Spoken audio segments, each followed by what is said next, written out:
sure work hard, don't they, Barney? Yeah? I hate to see them work so hard. Yeah, me too. Let's go around back where we can't see them. Gee, we ought to do something, Fred. Okay. How's about taking a nap? I got a better idea. Let's take a Winston break. That's it. Winston is the one filter cigarette that delivers flavor 20 times a pack. Winston's got that filter flame. Yeah, Fred.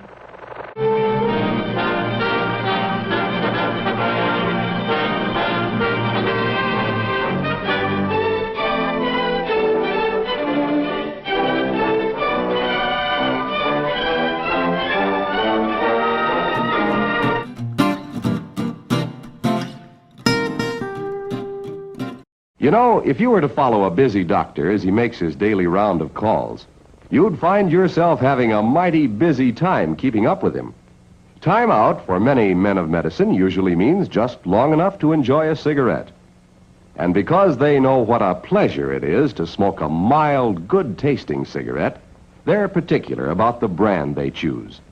In a repeated national survey, doctors in all branches of medicine, doctors in all parts of the country were asked, "What cigarette do you smoke, doctor?" Once again, the brand named most was Camel. Yes, according to this repeated nationwide survey, more doctors smoke Camels than any other cigarette. Why not change to Camels for the next 30 days and see what a difference it makes in your smoking enjoyment? See how Camels agree with your throat. See how mild and good-tasting a cigarette can be. And for the first time, I really looked at myself in a mirror.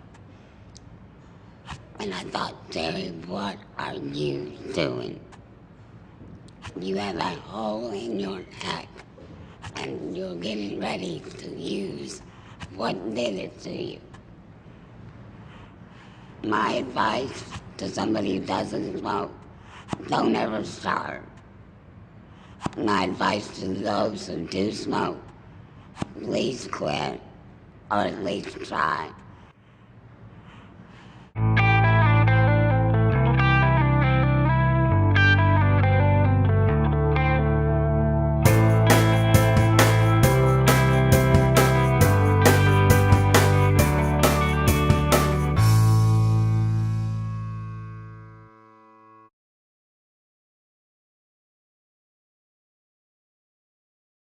What is your relationship with smoking?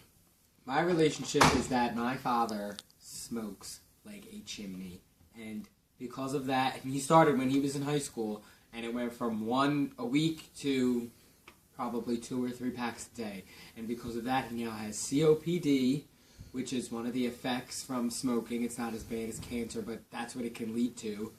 And it's just really sad to see him go through what he's going through. Because he snores obnoxiously, he can't breathe, his teeth are all messed up and they were perfectly white like mine. And his fingernails are, they turn brown and stuff like that, and it's really hard. Okay, so how has this affected you? It affects me because it shows not to do that. Because, we're at the age where you could go to parties and someone is older that can be there and they could be smoking and they'll be like, just try it, and you do. And even if you don't inhale, one day you're going to inhale. And then, if I did it and then I would come home and see my father, it's like, that's what I would become if I keep leading it to that. And, it's really, I hope that he tried to quit a lot of times, but he just can't. What would you say to a younger relative if you saw them picking up a cigarette? I would just tell them to be careful, because you can't tell people, what to do. But I think everybody, if they watch TV or even know someone who smokes, because everyone has to know somebody, what the effects are. You could see it, and, that's it. The next person we're going to interview wants to remain anonymous because they do not want their identity known by anybody. So our first question that we would like to ask you is, what is your relationship with smoking? Well, my mother used to smoke a lot, so I guess I kind of, related the smell to home. I really liked the smell just for some reason. And then she quit, and she always said, oh, I'm quitting for you, for my child. And I was like, great, cool, whatever, healthy mother. And one day someone just kind of offered it to me, and since I liked the smell so much, I was like, whatever, I guess I'm just gonna try it, whatever. And I did it, and then it kind of became a thing that I did. And did you realize when you became like the social smoker to an occasional smoker, did you realize the transition that happened? Well, like at first it was like when someone else just had them. You had one. Like when someone else offered, I'd be like, sure. And then then it started when I found my first pack, I was like, whenever I got like upset or anxious or something was about me, like, well, I need to relax. I'm gonna have a smoke because it made me breathe. Yes. So I calmed down. And I guess it just kind of went from there. And how did smoking change your life? Did it not change it at all, or did it complete 360, or what was it about? It definitely drained my funds. I mean, it kept me more calm, like on days when I was really freaking out, because I get like that sometimes. Mm-hmm. But I didn't have a lot of money, and there was definitely that smell. My parents were really like anxious about it. They were like, "Are you smoking? Why are you smoking? You should probably not do that." And how hard is it to stop? I mean, there was a time where I couldn't because I was really, really busy with this thing I was doing. So and I didn't have any money, so I didn't have any time to sit and have a cigarette. So I didn't think about it. I wasn't concerned. But when you're just walking around downtown, there might be that's when you start craving it, when there's nothing really else to do. So what is your relationship with smoking? I've been smoking since I was 15 years old. And how has this affected you? I get short of breath when I walk up the steps now that I'm 51 years old. I get a little crazy if I don't have an extra pack of cigarettes around for the next day. And how's it affected your appearance? I'm sure it's given me some wrinkles here and there. And how do you think this has affected the people around you? Most of the people don't smoke in my home, so they really don't like me smoking. They really don't like the smell of smoke. They get agitated with me at times.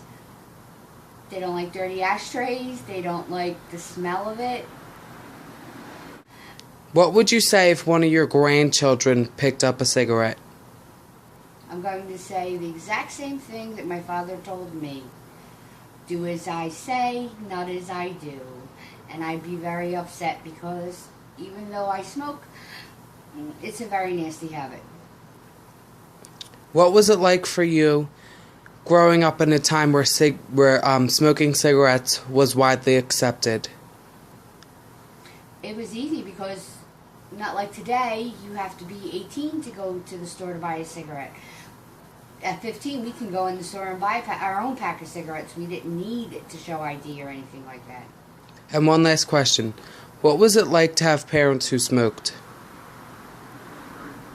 Unfortunately for me, I lost one of the most important people in my life because she smoked. My mother died not from cancer that she had, that she beat. My mother died from the emphysema and the COPD. That is what ended her life, and that was caused from the smoking.